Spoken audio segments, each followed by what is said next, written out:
បាទជម្រាបសួរបងប្អូនអ្នកគ្នាថ្ងៃនេះចង់មកបង្ហាញបងប្អូនអ្នកគ្នានៅការឋានខ្ញុំមួយបងប្អូនអ្នកគ្នានៅខាងខេត្តពោធិ៍សាត់រួចរាល់ហើយម៉ូតនេះដែរគឺស្រស់ស្អាតមែនទែនដែលយើងកសាងនៅក្នុងទំហំ6x10ដែលនៅក្នុងផ្ទះនេះគឺបានបន្ទប់គេង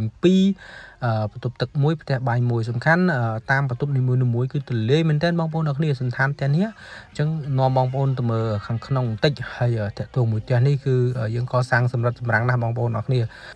បាទហើយនេះគឺជាបន្ទប់ទទួលភ្ញៀវបងប្អូនអ្នកគ្នានៅក្នុងផ្ទះនេះធ្វើត្បិតតែ6x10មែនប៉ុន្តែបន្ទប់ទទួលភ្ញៀវគឺយើងញែកបានធំទូលាយបងប្អូនអ្នកគ្នាល្មមសម្រាប់គ្រួសារតូចល្មមណាហើយនេះគឺបន្ទប់គេងមេគ្រួសារបងប្អូនអ្នកគ្នាហើយវាំងននចង្ហាលហ្នឹងបងម្ចាស់ផ្ទះទៅទិញក្រៅយកមកចាប់ឲ្យជាងជួយចាប់ឲ្យបងប្អូនអ្នកគ្នាហើយនេះបន្ទប់ទី2បងប្អូនអ្នកគ្នានិយាយទៅពីបន្ទប់នេះគឺទំហំបន្ទប់មេគ្រួសារធំជាងបន្តិចបងប្អូនអ្នកគ្នាហើយផ្ទះនេះគឺស្អាតមែនតែនបងប្អូនអ្នកគ្នាទាំងពណ៌ការ៉ូពណ៌ថ្នាំឲ្យបងម្ចាស់ផ្ទះរើសមកប្លែកមកពណ៌ហើយនេះគឺចក្រានបាយបងប្អូនអ្នកគ្នាទៅនៅចក្រានយើងចាក់មកល្មមសំរុំហើយនេះគឺបន្ទប់ទឹកបងប្អូនធំទូលាយមែនតែនតែម្ដងផ្ទះនេះបងប្អូនអ្នកគ្នា